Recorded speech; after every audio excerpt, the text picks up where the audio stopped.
So I made it out of a cherry tree. Can you believe it? Hold on a second. It's like a really nice furniture. Whoa. See what I'm saying? Breathtaking.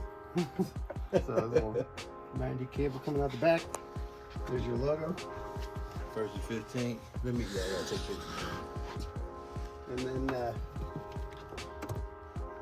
man, I put this little message on here saying designed and built for chill and first and 15th. But if I had known you were getting out this, I would have put something else on here.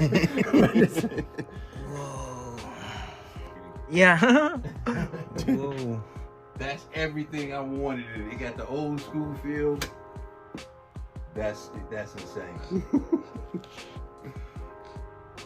So what makes this special for like specifically? Well, first of all, let me just say you were super helpful with this conversation about the mic. Knowing how much gain, you know, that kind of thing. Knowing how you guys use the mic helped me dial in exactly the right preamp. You know, it's like this. Do you have a piece of paper? Piece of paper. You're watching me do this? Yeah. So you got THD plus N here, and you got the incoming signal level here. So hotter mics put out a hotter signal, quieter mics.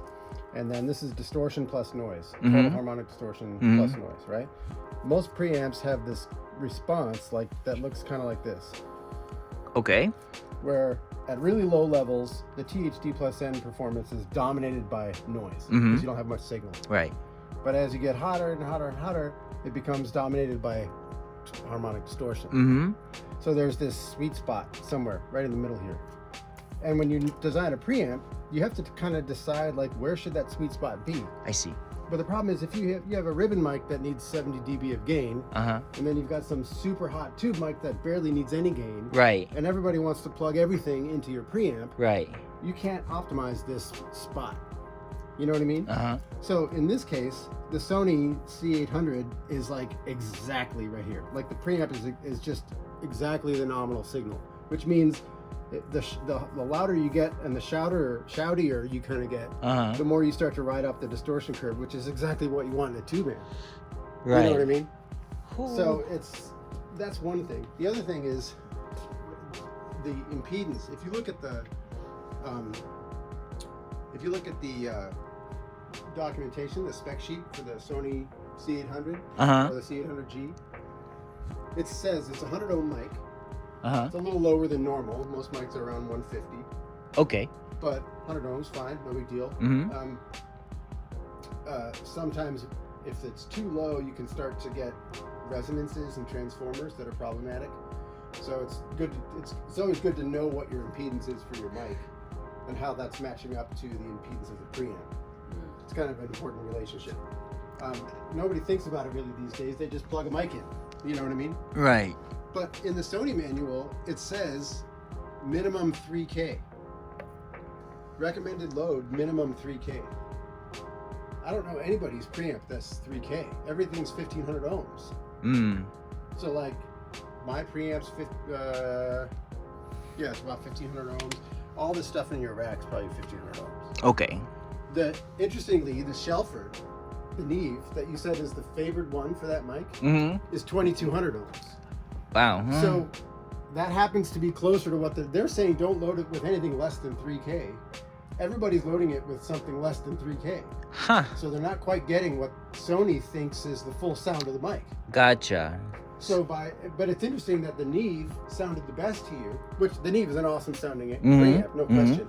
But it's interesting that it sounded the best, and it's also the one that's closer to what Sony specs. It's still not high enough. But so this is 3300 ohms. Gotcha.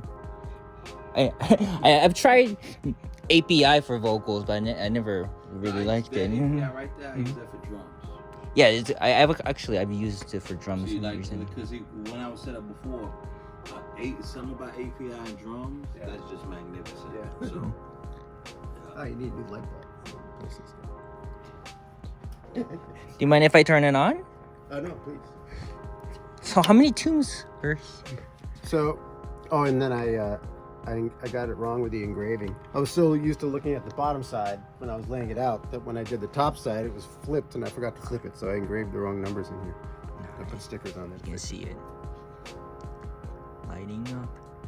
So there's 4 signal tubes and also a rectifier tube. Gotcha. Power supply. Whoa. Yeah, that's Wah! nice.